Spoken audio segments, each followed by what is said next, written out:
1. Over to you, sir. Good evening, everyone. On behalf of Adley Oncology, I would like to welcome guest speaker of today's webinar, Dr. Maury A. Gertz, professor from Mayo Clinic, Rochester, USA. I would also like to welcome our elite discussions, Dr. Ashish Dikshit, Dr. Sharad Damodar, Dr. Ritu Jain, Dr. Balkrishna Phadde, Dr. Shilpa Bhatia, Dr. Samir Melinkeri, Dr. Bhau Saheb Bagal, Dr. Sachin Punatar, Dr. Anant Gokaran, Dr. Hamza Dalal, Dr. Abhijit Baheti, and Dr. Aniket Mohite. Before we commence the event, I would like to brief you about current happenings in Adley Oncology through a short corporate video. May I request Ms. Roshni to run the video?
Thank you, Roshni.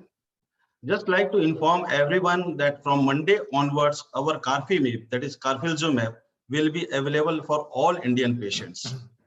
Now to commence the event, I would like to call upon the most respected teacher of teachers, our very own Professor Dr. M.B. Agrawal, sir, please. Thank you very much. Thank you, Mr. Ashutosh. Good evening, friends. Today, our guest speaker is once again, like last Saturday, Dr. Maury Gertz from Mayo Clinic, Rochester, US. He will be lecturing today on role of stem cell transplant in myeloma. This webinar is brought to you by Mumbai Hematology Group, supported by Adley, managed by Mice Ideas.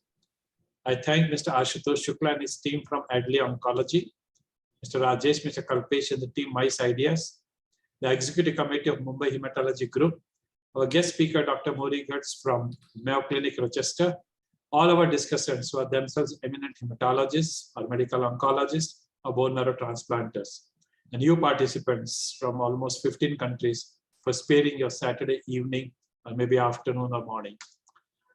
Tomorrow morning, Dr. Lena Speck from Denmark will be speaking to us on total body irradiation in hematopoietic stem cell transplantation, current status and future directions, and that will be at 11:30 Indian Standard Time.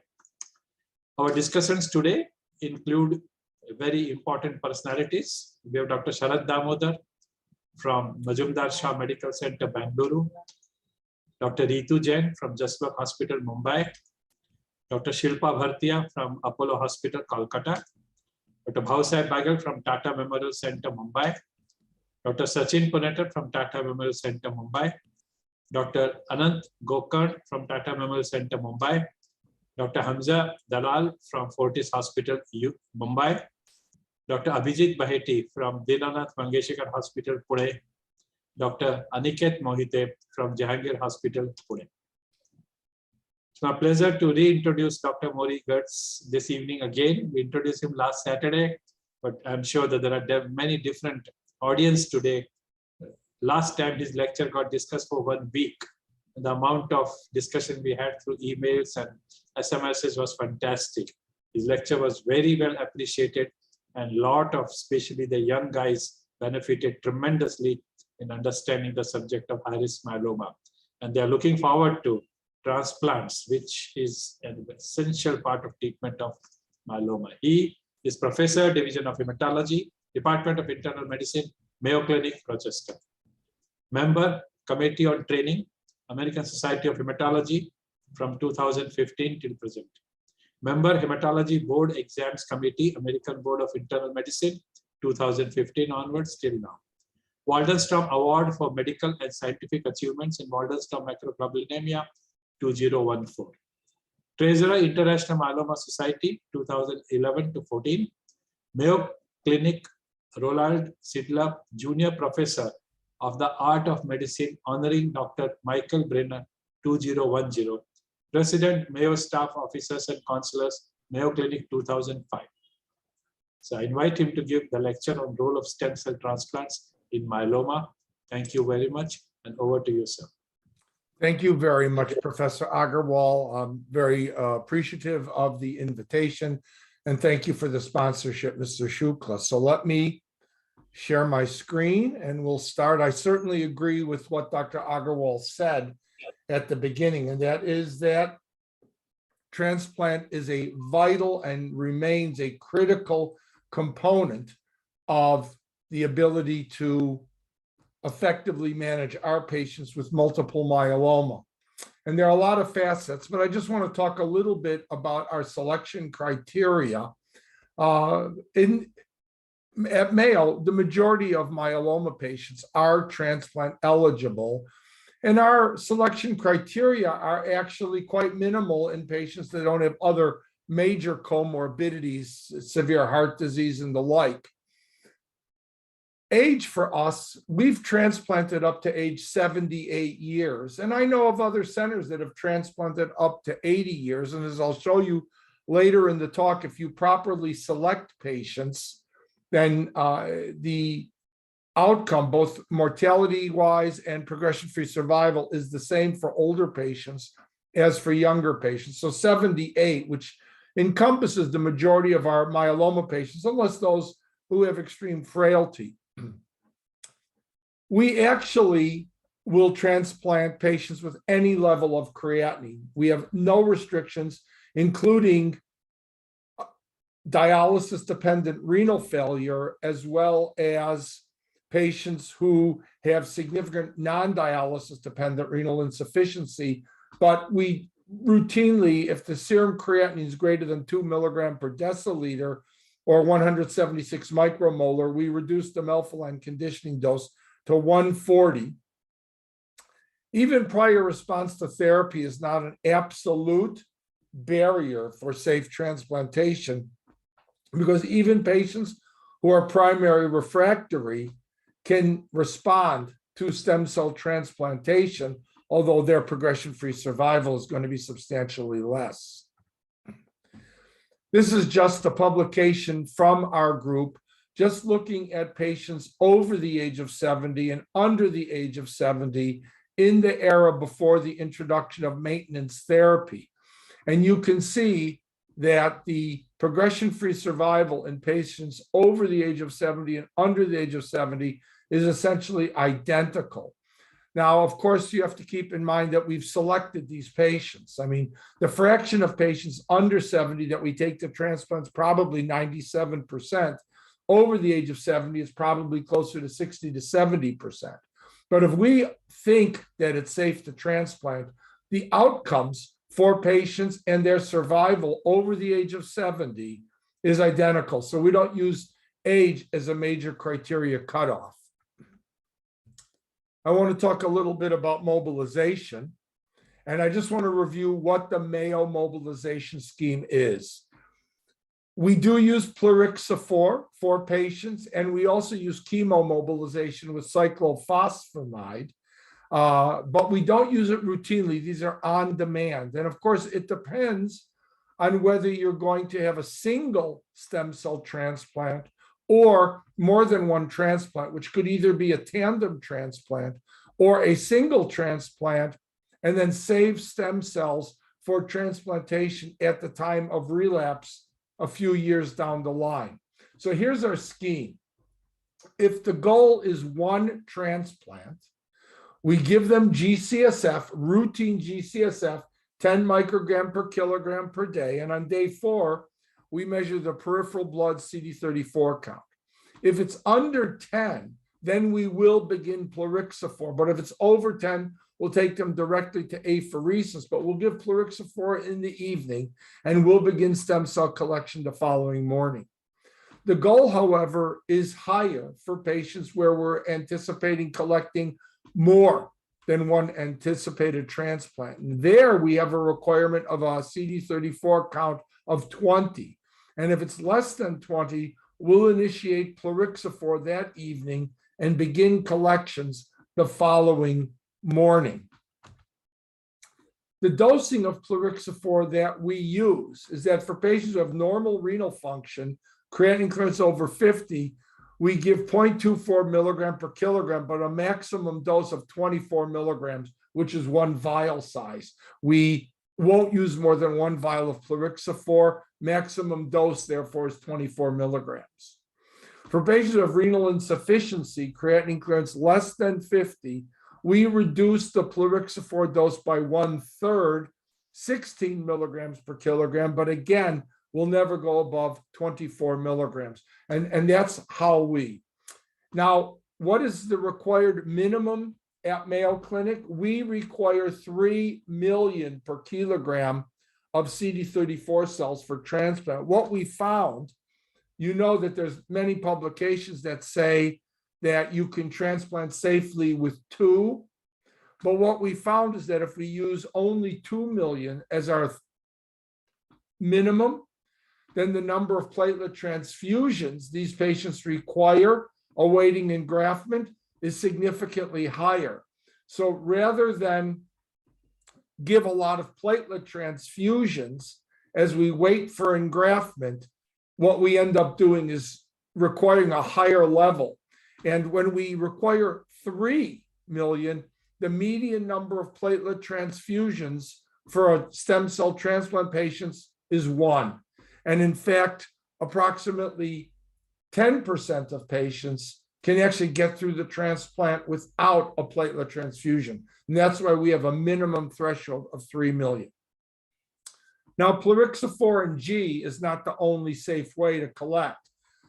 You can easily use chemomobilization, and there's a lot of chemomobilization schemes, which I'll be discussing. But at Mayo, we use only cyclophosphamide mobilization. And over the years, we've really played around with the dose to find what's the best, least toxic dose. And what we use for chemomobilization is cyclophosphamide, 1.5 grams per meter squared on 2 consecutive days. So the total mobilization dose is 3 grams per meter squared. When you do that, the median duration of neutropenia is 48 to 72 hours. So we can do it as an outpatient. Very few patients end up being hospitalized with neutropenic fever at 3 grams per meter squared. In addition, when you split the dose to 1.5 grams of cyclophosphamide daily for 2 days, you don't need to use any type of uroprophylaxis. You don't need to give treatment to prevent hemorrhagic cystitis. They don't need an indwelling catheter, and you don't need to do any infusions to bind up the cyclophosphamide. So when we give cyclophosphamide, 1.5 gram per meter squared, we monitor their white count, and when they become neutropenic, we give prophylaxis with levofloxacin. And when the white count rebounds to 1,000, because we begin GCSF on day 5, then we begin to monitor the CD34, and we'll collect when they're over 10, and it doesn't matter whether we're collecting for 1 or 2 transplants. If, however, they don't achieve a CD34 of 10, we'll institute plerixafor when the white count after cyclophosphamide rebounds for 3 days, and if the CD34 level remains less than 10. So that has been for about 10 years now, the way in which we actually do our mobilization, whether it's with cyclophosphamide or G and plerixafor. Now, when you compare chemotherapy mobilization versus GCSF, there are a number of important publications. And of course, it depends on what your collection goal is. Is it 2 million or 3 million? And what the dose of cyclophosphamide is. But the majority of articles show that if the collection goal is 2, you get almost identical results with chemomobilization compared to GCSF with plerixafor. However, people who get chemomobilized have much reduced need for plerixafor. So in this one trial, people who got chemomobilization, only 1 person in 8 needed plerixafor on top of it. But when they were mobilized with GCSF alone, nearly half. So if reducing plerixafor use is your goal, then chemomobilization really boosts the yield of stem cells. And this is a comparison of an article that's less than a year old. And the conclusion here is that you get much higher yields with cyclophosphamide and lower utilization of plerixafor. Now, in this trial, I just want to mention that you can see that on the left, that you clearly get higher CD34 yields, nearly 13 million per kilogram, compared to GCSF alone when the median was 4 million. So it's quite a bit higher yield. Now, in this trial, their dose of cyclophosphamide was 4 grams per meter squared. And I want to emphasize that, in my opinion, 4 grams per meter squared cyclophosphamide is not required. You can get the same results with 3 grams per meter squared, and you shorten the duration of the neutropenia. Now, there have been comparative trials looking at cyclophosphamide mobilization and etoposide mobilization, because both of those are really pretty popular modalities for the mobilization of stem cells. And in this one trial, etoposide was actually less toxic, and the yield was very high, 27 million versus cyclophosphamide's 10 million. We haven't gone to etoposide because, quite frankly, a cyclophosphamide yield of 9 million stem cells is much more stem cells than we need. Mobilization failures, however, using cyclophosphamide was nearly 11%. And this was a non-plerixafor. And so we use plerixafor. And so the mobilization failures are actually under 2% now. Also, they showed that infections during mobilization with cyclophosphamide were higher compared to etoposide. And so I guess if plerixafor is not an option, that's our preferred option. But if plerixafor is not a good option, chemomobilization with cyclophosphamide or etoposide at 375 per meter squared on 2 consecutive days is a very reasonable option. This is a look at conditioning.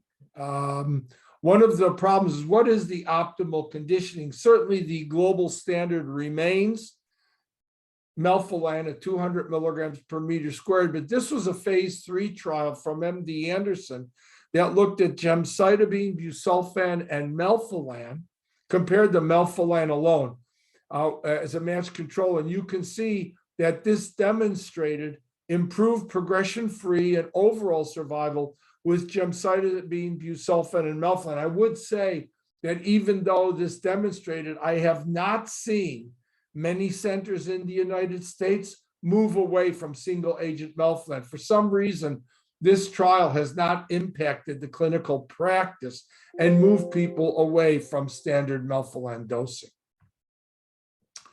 This is an important study also from MD Anderson that looked at the progression-free survival, looking at carmustine high-dose melphalan versus melphalan. And again, this demonstrated that the use of carmustine at 500 milligrams per meter squared with melphalan, so it's moving more towards beam, B and M, compared to M, and it demonstrated a significantly improved progression-free survival. This actually was published. This was published in Lancet Hematology, and this was an open label randomized phase 3 trial of busulfan melphalan. And this also, looking at 200 patients with multiple myeloma, showed a superior progression-free survival of busulfan and melphalan. And at MD Anderson, busulfan and melphalan has become the standard for conditioning of these patients. But frankly, speaking with other transplant centers, for whatever reason, busulfan melphalan has not been adopted.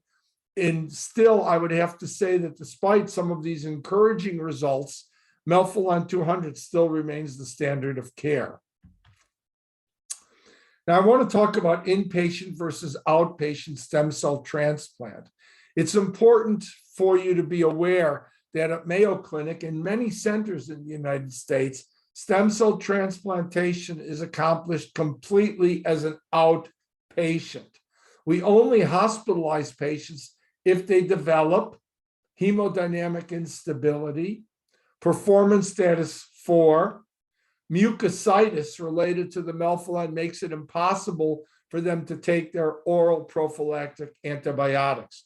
So at Mayo, we do all of the mobilization and all of the transplant starts as an outpatient. But as you know, when patients become neutropenic, day 4, day 5, it may not be feasible for them to commute to our transplant unit.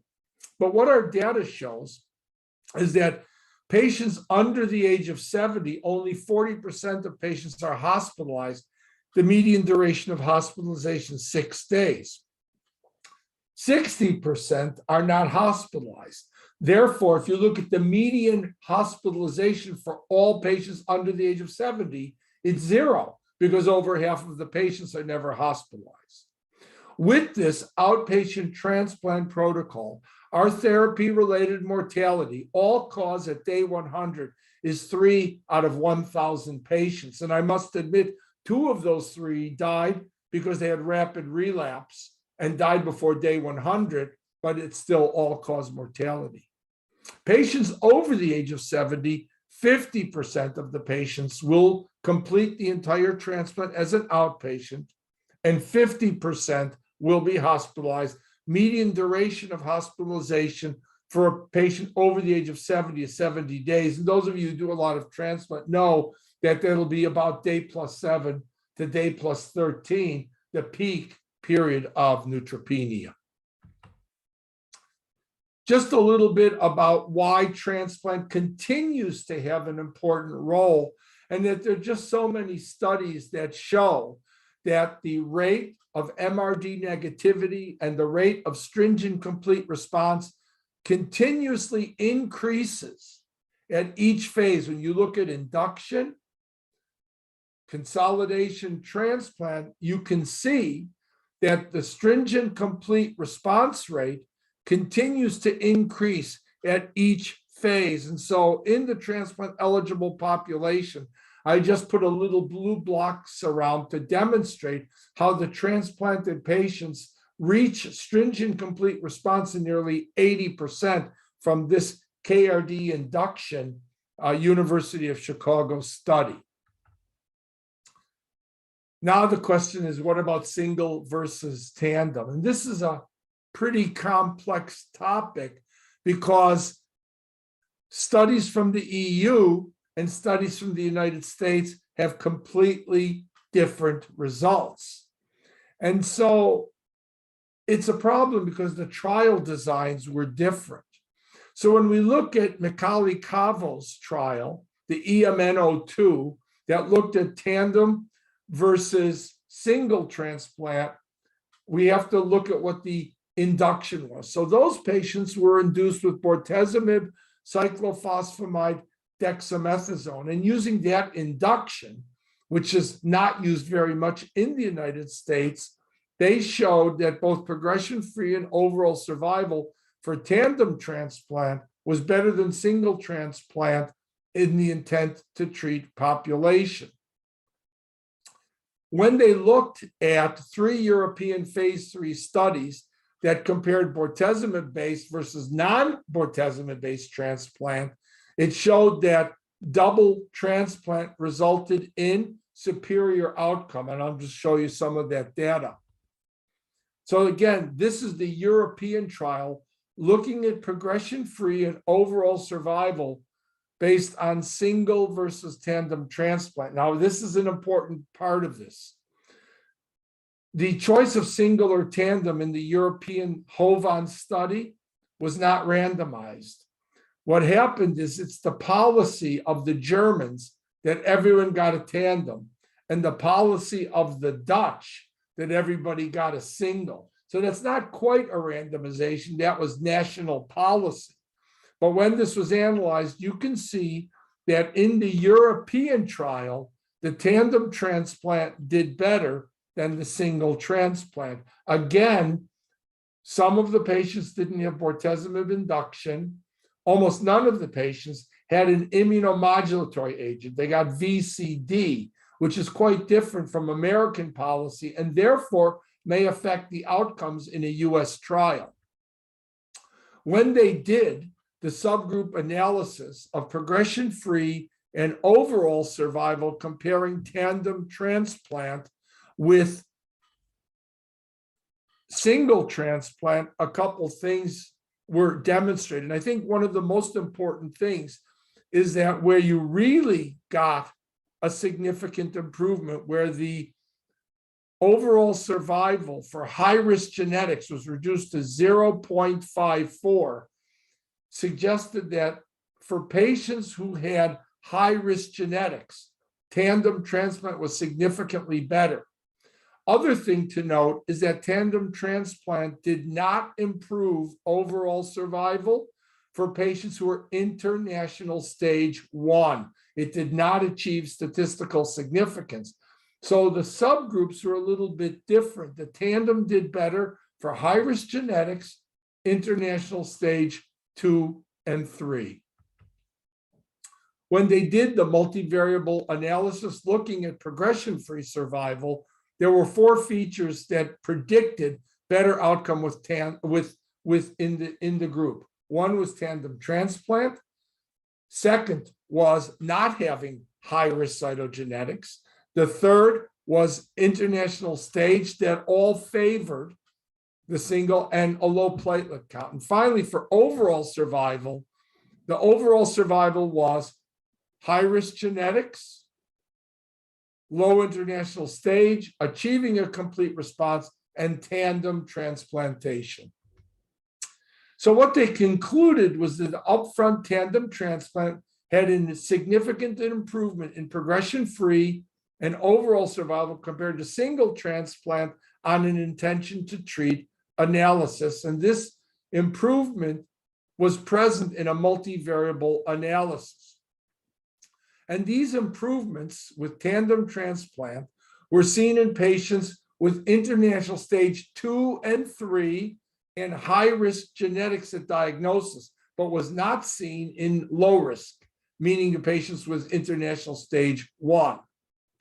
Also, it was seen to be better if a patient did not achieve a CR. Those patients also did better with single transplant.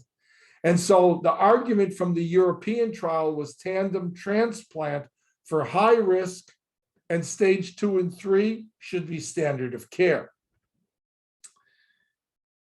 There's also the trial from Antonio Palumbo that looked at melphalan, prednisone, lenalidomide, an older trial where this is not really the standard induction anymore, but this was a comparison of transplant versus no transplant and maintenance versus no maintenance. And I want to focus on the left-hand side. And the important thing here is people ask, is transplant required in the era of novel agents? And I would say it's clearly required, that it's the standard of care.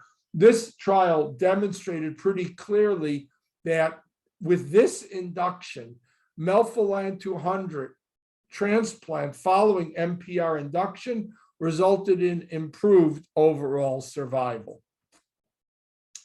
And again, this is another trial, and I want to focus again on the transplant eligible group. And what you see here was induction. Now it is IMiD-based. They got lenalidomide induction for 4 months, and then they got 2 courses of high-dose melphalan, and then received consolidation with either cyclophosphamide lendex or melphalan prednisone lenalidomide. And when we look at stem cell transplant versus no stem cell transplant, it strongly favored stem cell transplant with that induction and consolidation. And if you look, it also didn't not only improve all patients, but in this trial, patients who had international stage 1 actually had an improved survival, which was not seen in the HOVON trial, where the transplant tandem benefited stage 2 and stage 3. So I think the argument, and here's stage 2 and 3, that transplant is an essential component of the management of eligible patients is really pretty unequivocal. And then this is all of the patients, looking at all, and you can see that although patients untransplanted with stage 1 do pretty well, that really transplant is required, the yellow lines, to achieve the optimal outcomes.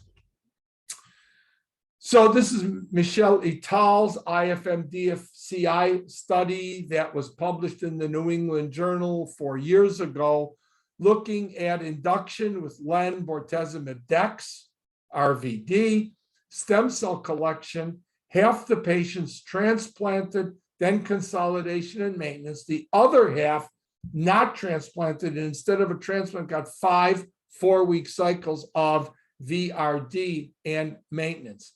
And when we look at the bottom, when we look at MRD negativity was higher with transplant, 80 versus 65%, and the 4-year progression-free survival was higher. Now, the 4-year overall survival is not significantly different, but that, of course, reflects more of the salvage options available to these patients.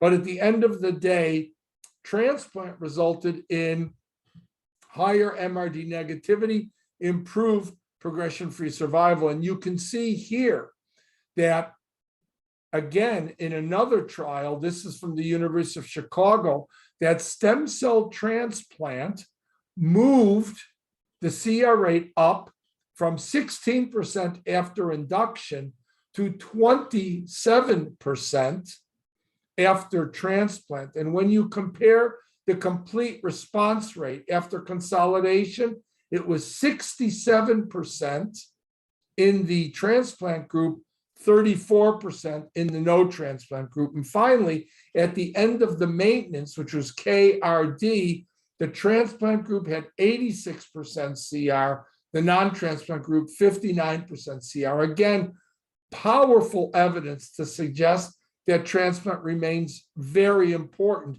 even in the era of carfilzomib and lenalidomide. And again, this is a consolidation of a half a dozen studies looking at the complete response rates at various regimens, thalidomide, lenalidomide, cyclophosphamide, bortezomib, but really is here to demonstrate that KRD transplant produced the highest complete response rate of over 60%, which could not be achieved with non-transplant regimens. And again, when we look at MRD negativity rates in the complete response patients that achieved transplant, MRD negativity was achieved in nearly 50% of patients. This is Nikhil Munchi's look at MRD negativity, just to demonstrate that however you get to MRD negativity, your outcome is superior. So if you get to MRD negativity, your outcome is good. And what I think, demonstrated is that the fraction of patients achieving MRD negativity is higher with a transplant than without a transplant. And of course, MRD negativity doesn't mean cure. There's not much of a plateau in the survival curve, but really the goal of therapy is MRD negativity. And then the question is, what's the best way to get to MRD negativity? And I would argue that to get there, transplant's an important role to get you to that holy grail of MRD negativity. And again, here, I just want to show in this publication of Len induction, transplant versus MPR, and maintenance versus no maintenance, you can see that the red line, which was MEL 200 with lenalidomide, you can see that the best results occurred both for progression-free and overall survival with transplant. Now we're going to talk a little bit more about the single versus double. And I think just summarizing what we've already said about the EMN02, that the benefits of double transplant were seen in patients with 414 and deletion 17p and patients who failed to achieve a complete response after bortezomib-based induction. That caused them to recommend tandem transplant for high-risk myeloma and patients who don't achieve at least a VGPR after the first transplant. And again, this just shows the design of the trial and the results, which basically showed that patients randomized to a tandem transplant had a hazard ratio for survival of 0.66 with a p-value of 0.03. And again, as I mentioned, stringent complete response should be considered with MRD negativity, the goal. And you can see that going from the single transplant to the tandem transplants increased the stringent complete response rate from 0 to 18%. And so again, based on EMN, response depth improves in 24% of patients after the second transplant, and the 3-year progression-free survival for tandem transplant was 69% compared to 44% in the single arm. And again, this just so you know what that trial design was for this.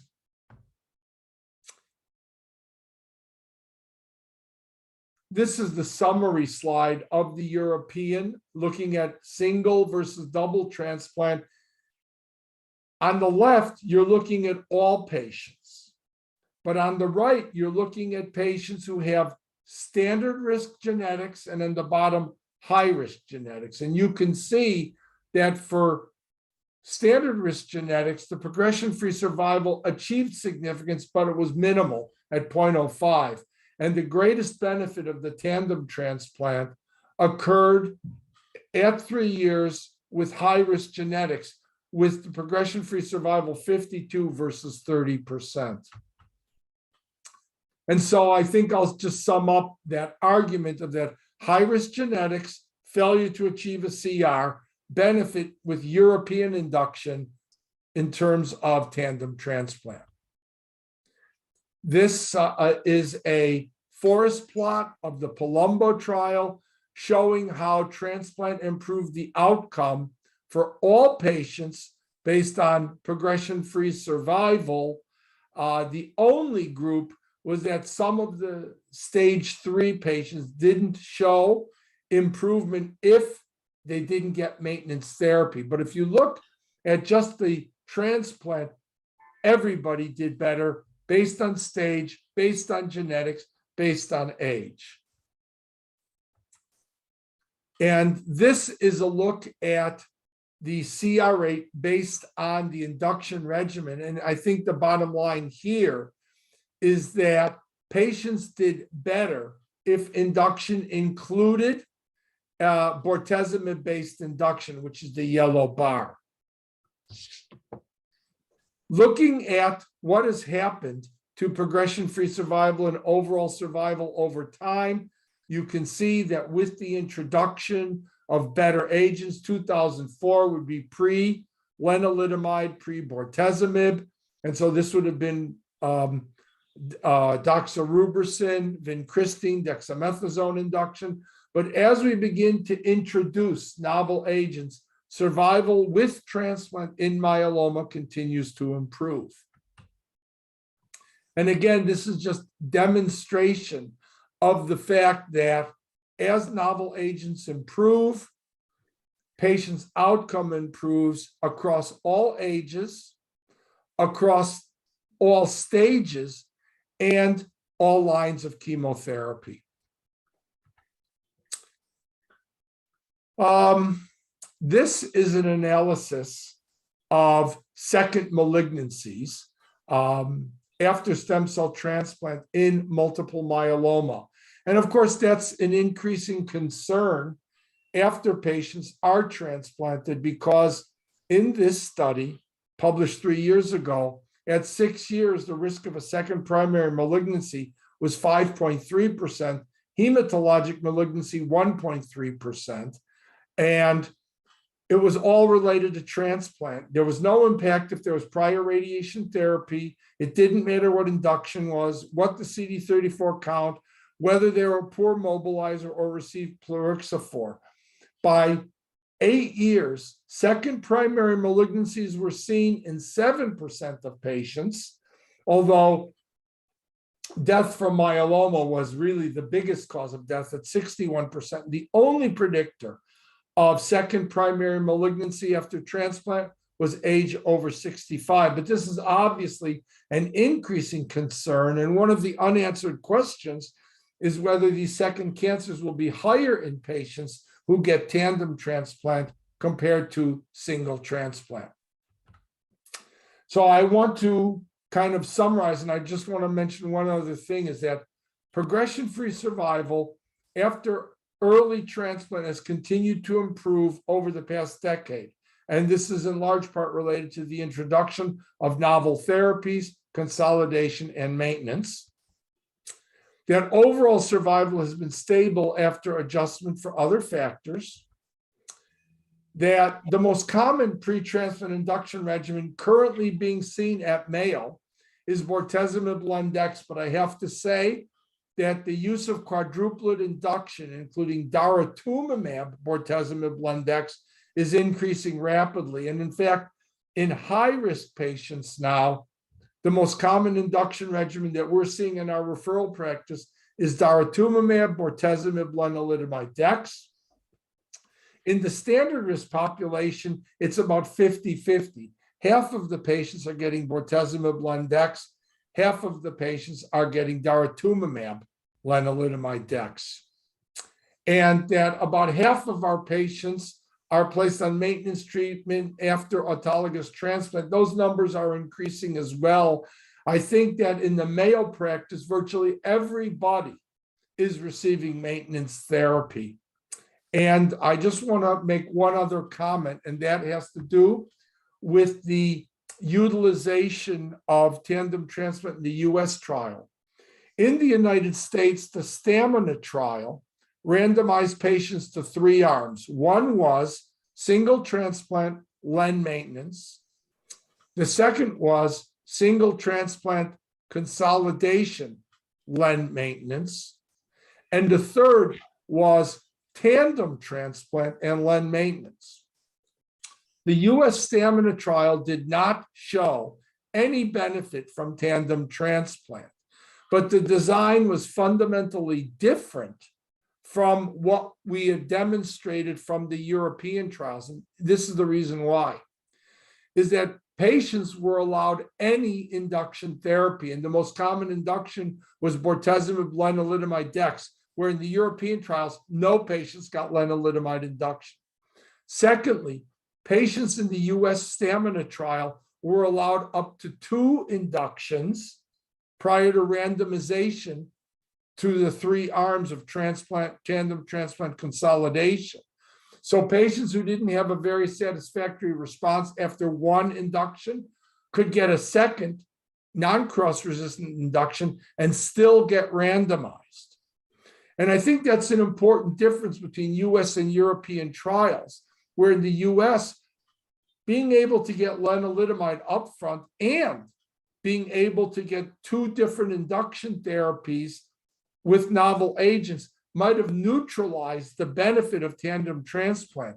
So I think a fundamental difference in the outcome in US trial, where tandem didn't show benefit, and European trials where tandem did show benefit was the availability of induction novel agents, where the most common used in the European trial was bortezomib cyclophosphamide dex, being able to use VRD, or if they got second line therapy, KRD or DARA-KD, really eliminated the benefit from tandem transplant. And so it isn't the question of which trial is right. Both trials were right. It's just the US trial had availability of agents that weren't available in Europe. So in Europe, where ability to access multiple novel agents was restricted, tandem transplant was really helpful in overcoming. But in the US stamina trial, being able to access all these novel agents rendered the second transplant minimal, if any, benefit for these patients. And so in Europe, it's still tandem transplants. In the US, there's been a significant move away from tandem transplants into single transplants. And I think with that, I'll thank you and leave a little bit more room for discussion than I did last week, because the discussion questions were so superb. Thank you. Thank you, sir, once again for a lovely talk. And you dissected out the subject so well. So we have our colleagues here. You can open your videos and please go ahead with the questions.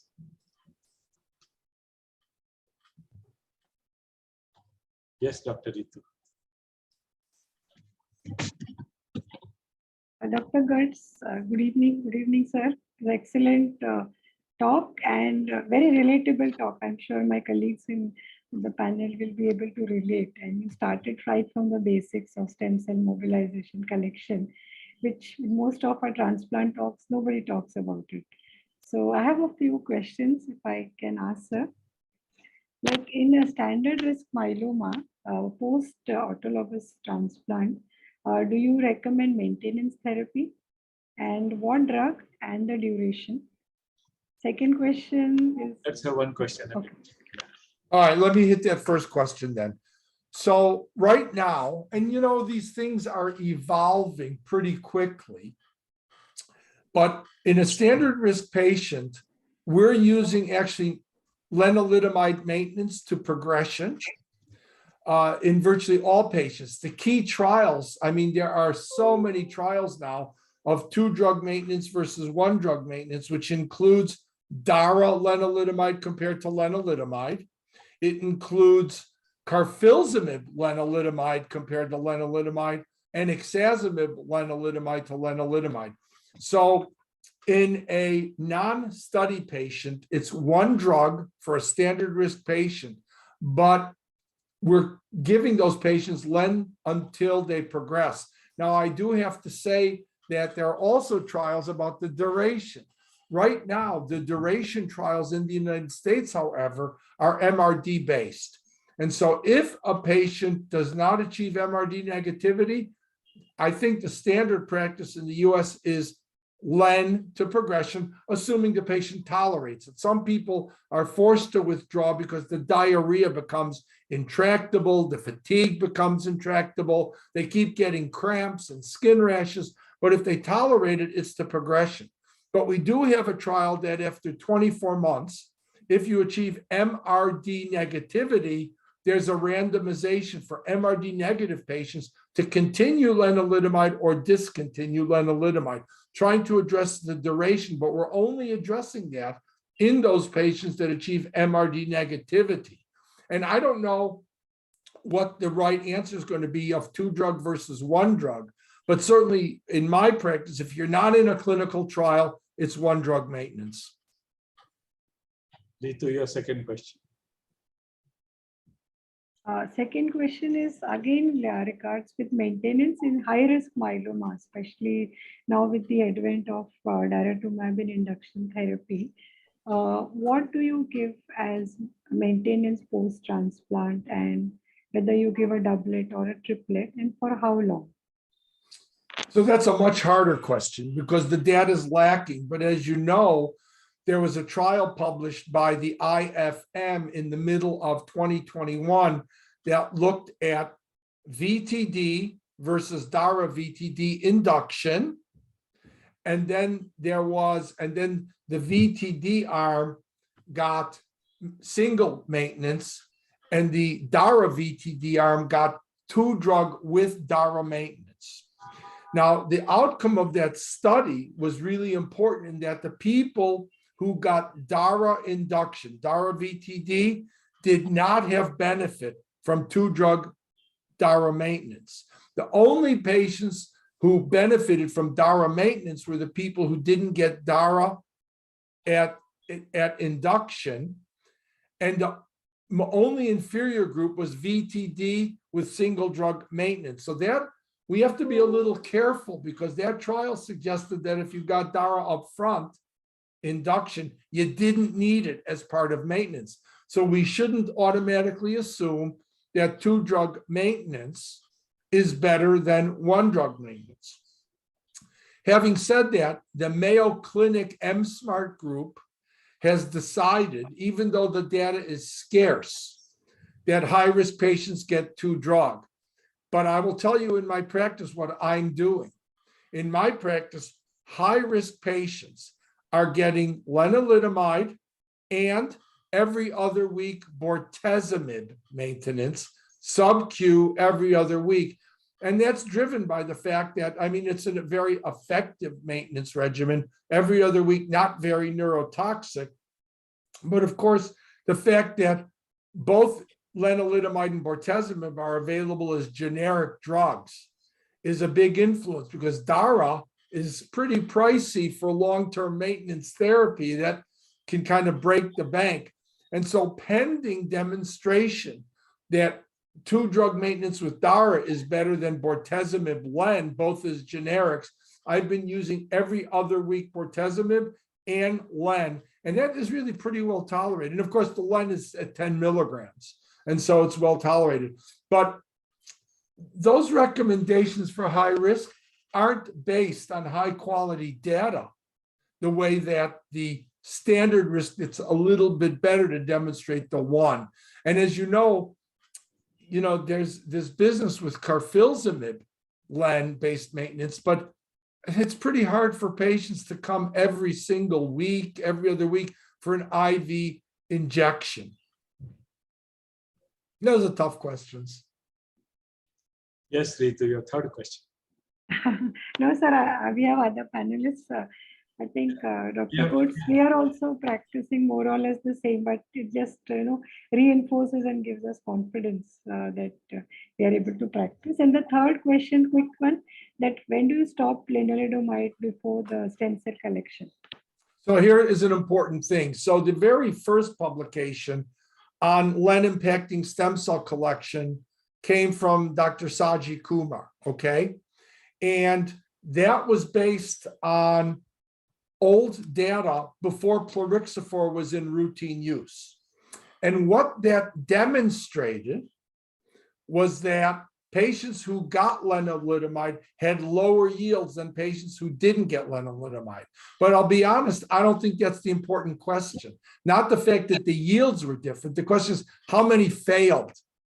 And I can tell you right now that even with lenalidomide, if you have access to plerixafor, the number of mobilization failures is really quite low.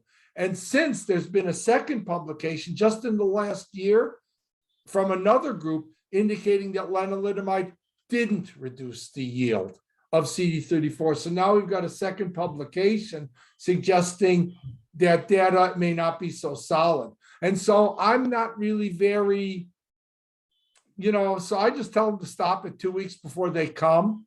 And it really doesn't seem to make any difference. You just have to understand that in the Kumar Mayo Clinic paper, the CD34 yield without lenalidomide, that was about 4 million. With lenalidomide, it was statistically lowered 3.3 million.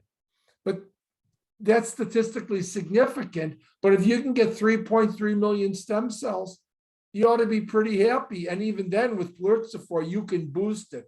And so I think that the lenalidomide business is a little bit overplayed And so I'm certainly not stopping at months before. I just say stop at a couple of weeks before, and I'm not even sure that makes a difference. We don't have proof that stopping the lenalidomide improves yield. We just know from the original trial that lenalidomide reduces it, but failure is rare. Failure to collect stem cells isn't seen very often anymore. And so I think that lenalidomide's a bit overplayed. Thank you. Dr. Anand? Yeah, good evening and thank you for the nice talk. I wanted to ask you, how do you select your patients for chemo mobilization? How do you decide whom to give a cyclophosphamide mobilization versus a plerixafor mobilization? Right. And have you used higher doses of plerixafor more than 0.24 per kg to reduce the number of apheresis and increase your yield of stem cells? So we don't have any experience with going above 24 milligrams as a dose of plerixafor, so I'm not going to be able to comment on it. And the use of chemo mobilization, I think, depends on if you have very, very ready access to plerixafor, we try not to use cyclophosphamide, because remember, our patients from Mayo are coming from very far away. And because they're outpatient, they're staying in a hotel, which is in our program, that's an out-of-pocket. Insurance doesn't cover the hotel. And when you mobilize with cyclophosphamide, usually the rebound white count occurs around day 12, and then you collect. And so you finish around day 14. With G alone and plerixafor, we're collecting on day 5. So fundamentally, what we've done is we've extended their stay by 9 days. So that's 9 days in the hotel for them. And it's more time in Rochester, Minnesota. And so we try, because of the length, we try to use G alone with plerixafor. Now, when will we use cyclophosphamide? In the small number of patients that are a failure to G and plerixafor, we'll usually be able to remobilize using cyclophosphamide. The other group that we'll do, when we do our pre-transplant evaluation, we always look for circulating plasma cells by flow, where we analyze 100,000 cells from peripheral blood for CD38 markers. And if we find circulating plasma cells in the blood, we will mobilize them with cyclophosphamide because it purges the circulating plasma cells. Finally, if patients come to transplant with a suboptimal response, a less than PR, we will use chemomobilization. So failures with plerixafor, circulating plasma cells, and less than PR with induction, those patients get cyclophosphamide. There are areas of the globe, of course, where plerixafor is not readily available. In those patients, it's probably, if you don't have access to plerixafor, easier to give everybody chemomobilization, because I think 3 grams per meter squared, it really is very, very easy on patients. Thank you. Anand, any more question? No, sir. Okay, Dr. Hamza. Thank you for the wonderful lecture, sir. Actually, I have 3 questions. So the first one is, you said that the minimum CD34 dose you will use is 3 million CD34 cells per kg. Is there a maximum dose? Because at higher doses, more than 6 to 7, we have seen increased incidence of engraftment syndrome. But there are many studies which say if you use a higher dose, there'll be earlier engraftment of platelets as well as neutrophils. So is that your experience? So we've looked at that, and we have not found that anything above 3 hastens engraftment. What we saw when we did this study, I mean, this is 15 years ago, is that between 2 and 3 million, I mean, 2 million, everybody engrafts. That's not a problem. I agree, 2 can be used as a minimum. But the transfusion requirements between 2 and 3 are quite a bit higher. And so to avoid the increased transfusion, we use 3. But once we get above 3, everyone's engrafting neutrophils day 11, everyone's engrafting platelets day 13, median. There's always a tail. You know, there's always 10% of patients who take 25 days to engraft, but we haven't seen any benefit. So I don't think there's any benefit to infuse more than 3. You don't need to infuse more than 3. And frankly, It's true that with very high doses, there may be increased incidence of engraftment syndrome. But, I haven't found engraftment syndrome the last 5 to 10 years to be a big deal. They get some dyspnea, they get steroids, engraftment syndrome in our practice almost never requires hospitalization. They start to develop the fever. We recognize what it is. Early steroids, usually no more than 72 hours. And so, yes, they get engraftment syndrome, but engraftment syndrome, in my experience, is not a very morbid procedure anymore. Complication. So can I ask the second question, sir? Yeah. Yeah. So in India, we get a lot of young patients between the age of 50 to 60 with myeloma. So we try to do as many transplants in CR1 as possible. But if you get a patient who has been transplanted in CR1 and say he relapses after 3 to 4 years, which kind of patients are you going to recommend for a second auto transplant as compared to continuous therapy at relapse? Yeah, so that's a great question. And of course, that all depends on what your novel agent availability is. I would have to say that we do about 40 second transplants for relapse every year. And so we certainly utilize second transplant as a salvage therapy, no question about it.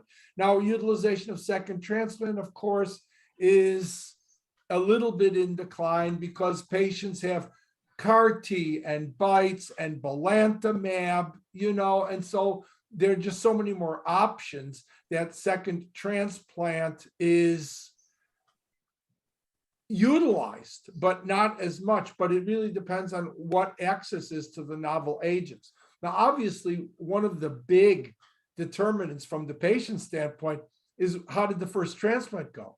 You've got patients who did the whole transplant as an outpatient, no mucositis, tolerated it well, and really were surprised at how easy it was. Obviously, their experience will be a driver in discussion of that second transplant. If you have a patient who on day 11 developed atrial fibrillation, tachycardia, hypotension, neutropenic fever, went to intensive care unit, needed cardioversion, and needed pressor support, talking to them about a second transplant is not going to go as smoothly. So the patient's own experience is a real big driver on convincing them about whether a second transplant. And of course, the duration of response is a big deal. Before we did maintenance therapy, if they had a response over 18 months, we'd offer them a second transplant in the absence of maintenance. So it's all an issue of if they had a durable response and a relatively non-morbid, we've got their stem cells and it's, economically pretty inexpensive. And because we already have their stem cells collected, really it's 4 weeks at our center. They come, we get a pre-evaluation, we condition, we reinfuse, they're home in 30 days. And so we still do. Comparatively, we do about 250 first transplants a year and about 40 second transplants for relapse every year. And so how is the progression-free survival after these second transplants? Or is it as good as the first ones? Or? So it's a little crazy. The majority, it's about 60%. It's shorter. 25%, it's the same, but this is crazy. 15%, it's longer. The second transplant. I can't explain. It makes no biologic sense to me. You'd think that there's resistant clones after this amount of time, and that fits because 60% are shorter, but occasionally you do better. But again, the biggest concern I have right now about that second transplant is I worry to myself if that second transplant is going to increase the risk of a therapy-related myeloid neoplasm. I don't have data on that because the number of second transplants is small for the analysis, but I worry about a second application of MEL200, and 3 years later, they're going to show up with a monosomy 7 or a monosomy 5, and then we really have trouble. Thank you, sir. Thank you. Dr. Aniket. Good evening, sir. Thank you for that wonderful talk. I have 2 to 3 questions. The first question is in high risk, especially complex karyotype or 17p del. What is the role of tandem versus an auto followed by an allo? Well, you know, this is something that you're going to get a lot of different opinions, but I have to tell you, I quit doing allotransplants. I mean, except for one Italian study that was published, Bruno, I think it was a dozen years ago in the New England Journal, nobody has shown that an auto followed by an allo improves overall survival. And frankly, I don't like allotransplant because the incidence of chronic graft versus host disease in the male population is approaching 60%. The long-term disease-free survival in CR is 10% maximum. And I'm just not fond of allotransplant. I just think the morbidity is high. You know, we do a bazillion allotransplants in ANLL and MDS, but I'm curing those patients 50 to 60%. So, okay, you get GVH, but 50 to 60% cure, I'm doing it. But tell me how many patients you cure with myeloma.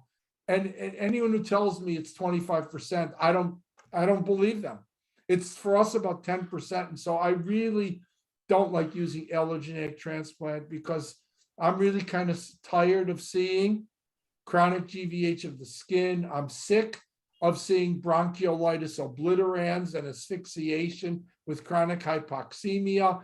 And I'm tired of the 3 liters of diarrhea every day that you see in a high proportion of patients. So in my practice personal, I've quit doing allo, even in high-risk genetics. I just think the quality of life issues are such that it's not valuable considering the low cure rate. But that's just my personal opinion. You can find investigators who still do allo, but I'm not one of them.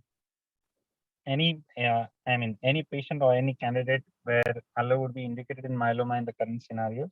You know, I have colleagues in Mayo. It's not everyone at Mayo doesn't do allo. I do have colleagues who young high-risk patients do get an allo. But I just don't think, in my opinion, that the data on auto planned allo is very impressive. And as new novel agents come along, you know, again, if allo was curative for these myeloma patients, and yeah, I've seen a couple. I mean, I've got 2 patients who were 20-year survivors after allotransplant for myeloma. But I don't think that that is very supportive of a high cure rate. But obviously, you can justify its use, and many centers continue to do it in young high-risk patients. My next question is, I have a patient, he's my colleague's father. He is detected as myeloma. He's 58 years old. He had back pain and L2, L3 pain, which he was initially planned along, VRD along with palliative RT. He was not willing for radiation. He's a candidate for transplant and he's going to be taken up. So what are the pros and cons? Like if he was taken, if he had received RT, how many of them, or do we give them upfront plerixafor because they can be poor mobilizers, or we go with the CD30? First of all, I want to make a comment. I think radiation therapy is terribly overused in myeloma, and I'm glad he refused treatment. If the patient had an L2, L3 plasmacytoma encroaching on the cord or on the nerve root, okay. But if the pain was compression fractures, which is the far more common, there is no role for radiation. Radiating fractures doesn't make the pain go away. Time and treatment makes it go away. And in that patient, I would not have radiated the patient. And so, believe it or not, my level of experience in collecting patients who've been radiated is small because I really don't use much radiation in myeloma. I see many, it's a problem in the United States because most of them are oncologists. And when they see spinal metastasis, it's breast, it's prostate, it's lung, chemo's not that effective, they get radiated, it's appropriate. But in myeloma, the pain is almost always due to compression fractures, not tumor. And of course it hurts. The vertebrae is broken. But what is radiation going to do beyond what VRD does? And so I see a lot of external referrals of patients who received spinal radiation, or even worse, radiation to every lytic lesion that was there. And I think it's a bad understanding of the mechanism of spine pain in myeloma. But in any case, in patients who are radiated, we haven't done a strict analysis, but I actually haven't seen a dramatic reduction in yield related to that type of radiation. But you brought up an important management point, and that is, I warn my colleagues that if it's back pain, unless there's an actual tumor demonstrable extradurally, radiation is not indicated. They'll get better. My preferred technique is 3 cycles of chemo, usually VRD, and if they don't respond and they still have pain, vertebroplasty.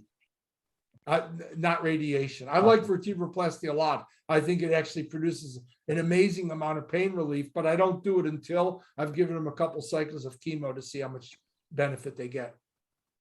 Okay. My last question is, how low on the melphalan dose can we go? Can we go to 100 milligram per meter square in some frail patients which can still be transplanted? I mean, yeah, of course you can, but I have to tell you, remember I showed the graph of patients over the age of 70 being transplanted? Half of those patients, half got MEL 200 at age 70. And I just admitted a patient, today's day -3, he'll get his melphalan tomorrow. He's getting MEL 200 and he's 73 years old. So we've used MEL 200, including over age 75. The real issue isn't their age. The issue is their frailty and their performance status. And you give me a robust 75-year-old without comorbidities, I'm giving them MEL 200. And frankly, in my own personal practice, the only time I use MEL 140 is if they're elderly, frail, or there's renal insufficiency. MEL 100 for us would be a very, very, almost non-existent in the last 5 years, I'd say. okay. Thank you, sir. Thank you, Aniket. Dr. Sachin and then Dr. Hamza. Sachin. Good evening, and thank you for that very wonderful talk. I just heard that you said that today is day -3 and you'll be giving melphalan tomorrow. So is that the usual policy you follow, melphalan on day -2? Yes, we give the whole dose on day -2. At one point, because of the nausea, we split the melphalan on day -2, day -1. And when we did that, even though the pharmacokinetics suggest it shouldn't make a difference, we found that engraftment was delayed in platelets if you gave day -2 and day -1. So frankly, for the last 15 years, we've given 200 of melphalan per meter squared, single dose in a liter of saline over an hour on day -2, and day -1 is a rest day. Okay, Sachin, any more questions from you? No, sir. Okay, Dr. Hamza, any questions from you? So what is your approach towards transplant for amyloidosis, and is there any role for transplant in Waldenström? Those are both very good questions. We were doing about 40 transplants a year for amyloid. It's an incredibly effective. We've published 10 and 20-year survivals in transplant for amyloid as long as they don't have advanced cardiac involvement or marginal GFR 15 to 30.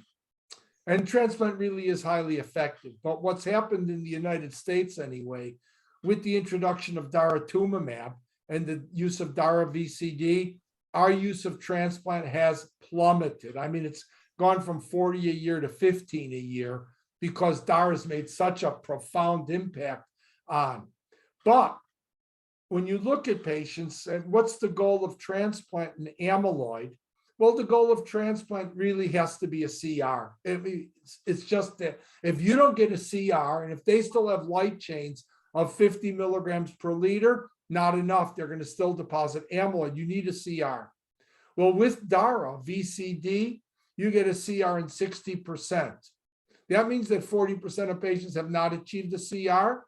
If that happens, we will do consolidation with transplant. So what we're doing now for transplant eligible, DARA VCD, 4 to 6 months, collect stem cells. If they're a CR, maintenance DARA for 24 months. If they're not a CR, we're taking them to transplant because we really want to drive it down. So we use transplant as consolidation after DARA-based induction. We also used to do a lot of transplants for Waldenstrom's, a lot. And it's an effective technique. The median progression-free survival with beam conditioning is about 6 years, and patients really do well. But that's also in decline. Most of those transplants were done before widespread introduction of bendamustine, widespread introduction of ibrutinib, and now widespread introduction of venetoclax, which are so highly active. And so the introduction of all these new oral therapies and our bendamustine, which is very easy to use, has sharply reduced our utilization. But most of those transplants were done in the era of RCD, rituximab, cyclophosphamide, dex. But now with all the new drugs, it's very uncommon for us to use transplant. But for some patients, bendamustine, ibrutinib, venetoclax may not be options. For those patients, transplant still a very viable, effective therapy. But its use has declined a lot just because we have so many other choices. Thank you. Dr. Ritu? Sorry, Dr. Dalal, you're muted. Sir, if we have time, just 2 quick questions. Role of BMT in multiple extramedullary plasmacytoma in a young patient, and role of BMT in plasma cell leukemia, auto BMT. Difficult scenario. But Yeah. No. So multiple solitary plasmacytomas, in my opinion, is really one of the most frustrating. And if you want to know, do we do transplants? We do. We do it on almost everybody. These patients have multiple plasmacytomas, bone marrow's negative. We collect their stem cells and we transplant. So we do that pretty routinely. The problem is, are we doing any good? I mean, that's really hard to know. Most of the patients with these multiple extramedullary plasmacytomas don't have a measurable M spike. That's been my experience. And, by the time they come to transplant, they've usually had 3 or 4 radiation treatments. They've relapsed at 1.5 years, 2 years. You transplant them because it's safe, it's easy to do. But when they recur, you don't actually know if you accomplished anything. We transplant all the plasma cell leukemias we see. We think those are ultra high risk myeloma. We will transplant them, of course, if we clear the plasma cells out of the bloodstream. We have to clear the blood plasma cells. We'll transplant them, and there is data that I didn't present. It's actually recent, it's the last year or two, that this is a place where tandem might have a really important role. So I think my answer is yes to both, but I don't know in the multiple solitary plasmacytomas, it's hard to determine if you've benefited the patient, but we do it. Yes, Sachin. So what induction regimen you use for plasma cell leukemias, primary or secondary?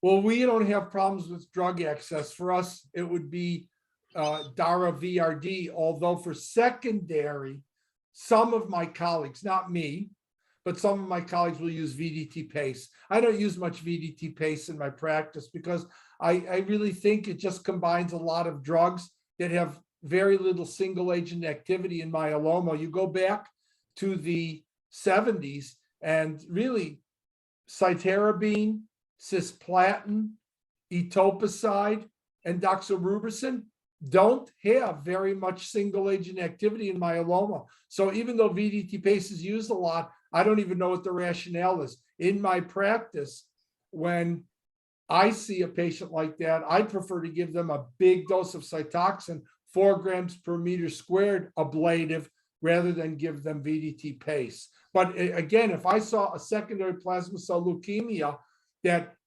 relapsed, let's say, off therapy, I'd be happy to try Dara VRD again, frankly. But it's not uniform in our group. VDT pace is still popular in our group, but not for me.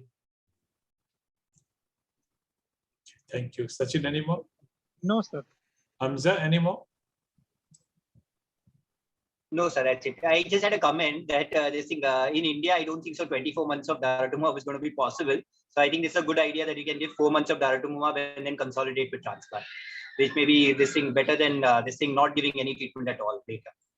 Well, I think that that's quite reasonable. I think we have to be practical. And given the ridiculous cost of daratumumab, that the fact that it's just the pharmacoeconomics can't justify it, then the idea of consolidating with transplant in a lower risk patient, I think is completely appropriate. Thank you, sir. And if they achieve CR, we can leave them alone also after Dara. So here's the problem. The question comes up is there a role for maintenance after induction in amyloid?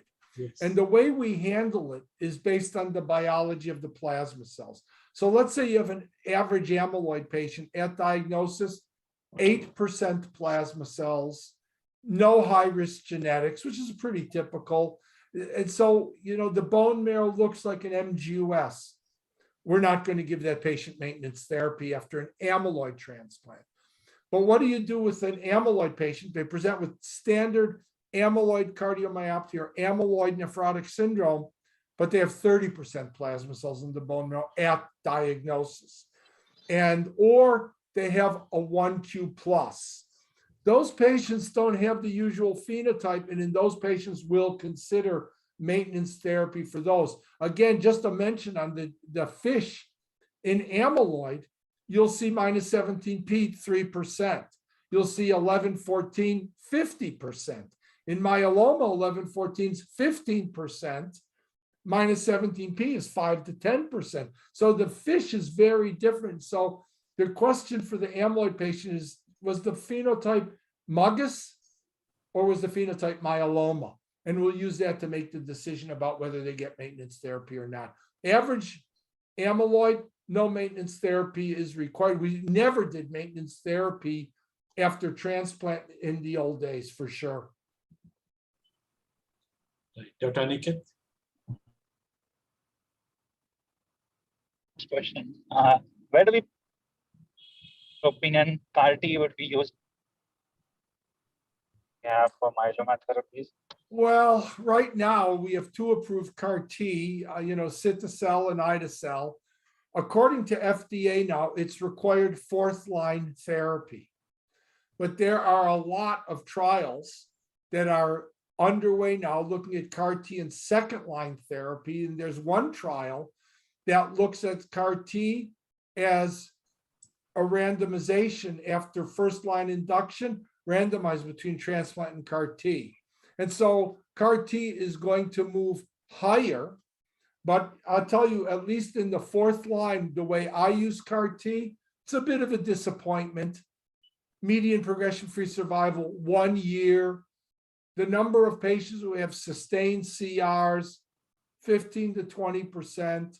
And so I'm not exactly with the current iteration of CAR-T, the way it exists now, I'm not being bowled over. I'm a lot more excited about BiTEs because you take a BiTE, it's off the shelf, no bridging chemo, no lymphodepleting chemo, but more important is that CAR-T constructs in myeloma go away. They disappear. And when they disappear, the patient relapses. With a BiTE, you can keep treating them. You keep giving them the construct every month, every 3 weeks. And so there's ability for, I think, a sustained CR that may not exist with CAR-T. And so CAR-T is probably going to move up in its ability to use early in myeloma. But I think BiTEs, I think what I've seen with Regeneron, teclistamab, Amgen, I think these are very exciting compounds for myeloma, more exciting than CAR-T. It's just an opinion. Disease, can we use them? Can we, I mean, because VGPR, there has to be some amount of disease for them to act. VGPR and CR would not be the best candidates for such therapy. Well, I don't know. I mean, the way we do CAR T in the United States, everybody's relapsed, And so I don't know what the role of CAR T is in the consolidation of patients who already have responsive disease. But like all immunotherapies for multiple myeloma, whether that immunotherapy is an allogeneic transplant or the immunotherapy is CD3 cells directed against plasma cells, it may be that patients who have a lower tumor mass, who are in plateau, like for allo and leukemia, the best outcomes are patients who've achieved the CR.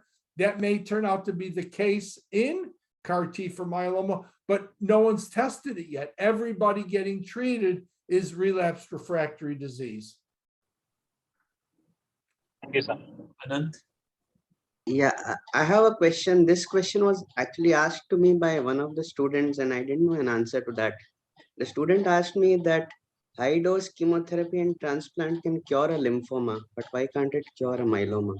Well, it's a great question, and it's fundamental to making the decisions. I mean, and I'm sure it has nothing to do with the high dose therapy, because you all know, forget about transplant. CHOP will cure half of your lymphomas, period. They're cured. But how many patients are cured with CLL, low-grade lymphoma, multiple myeloma? There are not many. Now, obviously, with transplant, 10% of myeloma are long-term survivors. But at the end of the day, after a stem cell transplant, the most common cause of death in a myeloma patient is myeloma. 90% of the patients will die of their disease, a smattering of second malignancies and cardiovascular complications. That's the biology of myeloma. And that it's not just transplant. Look at the CAR T results in leukemia and lymphoma compared to myeloma. I mean, if we got results with CAR T and myeloma, what we see in lymphoma, I'd be a lot more excited about CAR T. But there's clearly something about the plasma cell. Some people have speculated that there's a myeloma stem cell that can't be killed and serves as a reservoir for relapse.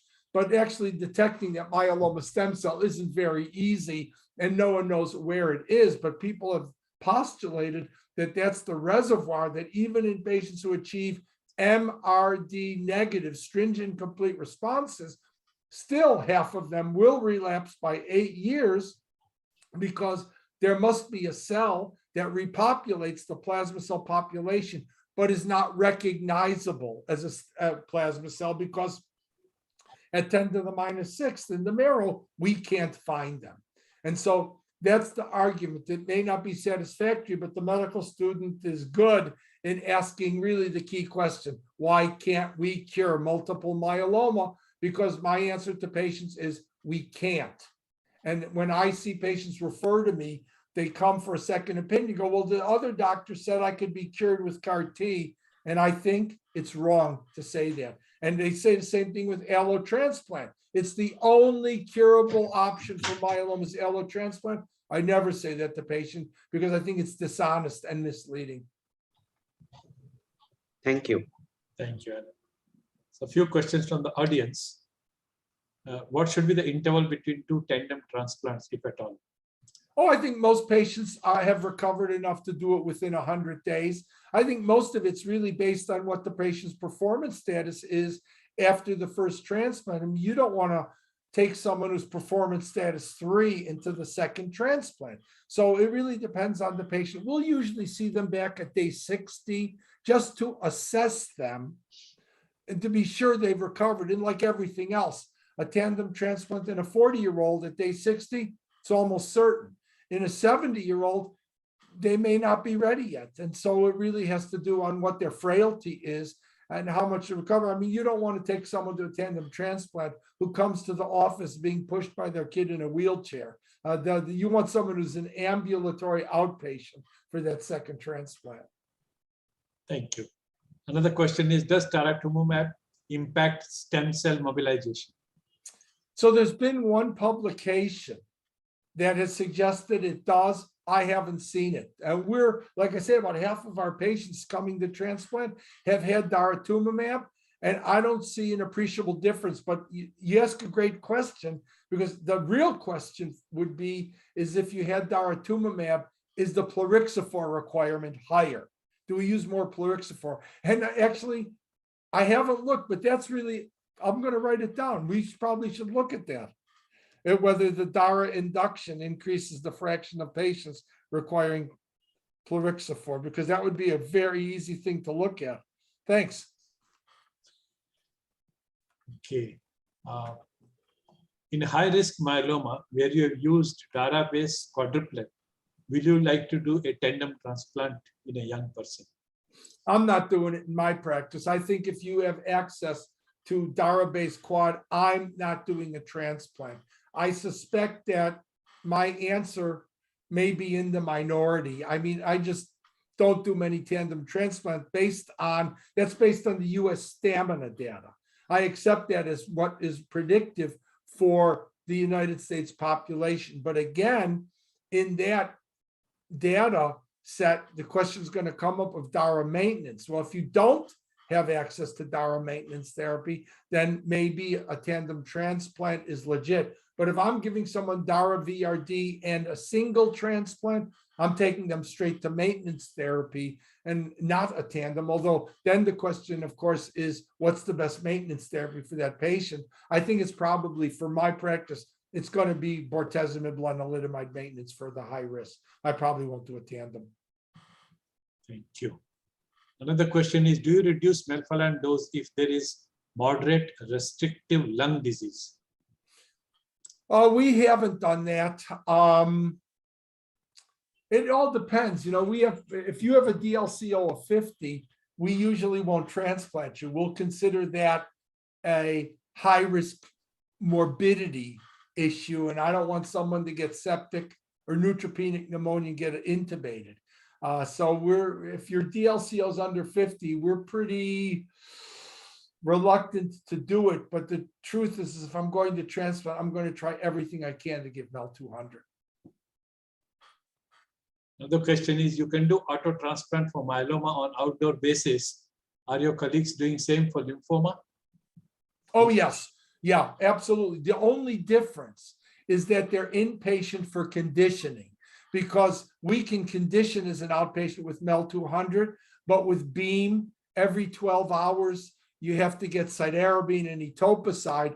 So the lymphoma patients are inpatient for conditioning, and they are discharged from the hospital on day 0. It's just too hard for an outpatient to come every 10 or 12 hours for the day -5, 4, and 3 etoposide cytarabine conditioning. So those patients, out of convenience, they're in. Right. The last question is, if you want to do second transplant and if you do not have stem cell, can you collect them now? Oh, sure you can. If a patient has recovered, usually by day 100, you can remobilize them after the day 100 if you want to do a tandem transplant. I haven't seen that to be a problem at all. Right. Those were the questions from the audience. Anything else from the faculty here? We have consumed a lot of time of Dr. Gertz. That's okay. The questions are better than the talk. Sure. Something has come up.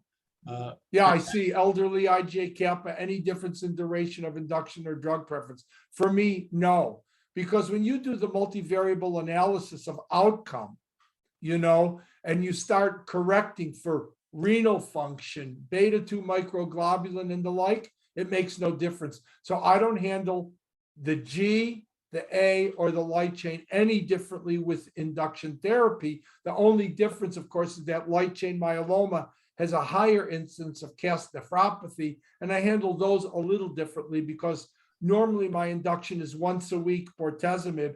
People who present with cast nephropathy get twice a week because I want more intensive bortezomib if they present with renal insufficiency. And if the light chain load is very high, do you do plasmapheresis? It's pretty inconsistent. I would say that if the light chain's over 1,000 milligram per liter and there's renal insufficiency, most patients do get plasma exchange, but it's, there's not a great data. And now if the induction is going to be DARA and bortezomib based, and the bortezomib is twice weekly, the response rates are very, very fast. And it becomes less and less clear what plasma exchange is adding. At the end of the day, if you got it or didn't get it, I wouldn't criticize anybody because I don't know what the right answer is. Thank you. I think that puts us at the end of all the questions. So thank you so much, Dr. Gertz. This was fantastic. Oh, it's always a pleasure, Dr. Agarwal. Thank you for having me. Again, hopefully, I'd rather do this in person in Mumbai. You will be here. Yes. All right. Yes. Okay. Bye-bye. Have a wonderful All day. right. You all take care. Bye now. Right. And do we have Ashutosh? Yeah, Mr. Ashutosh Shukla for the official one.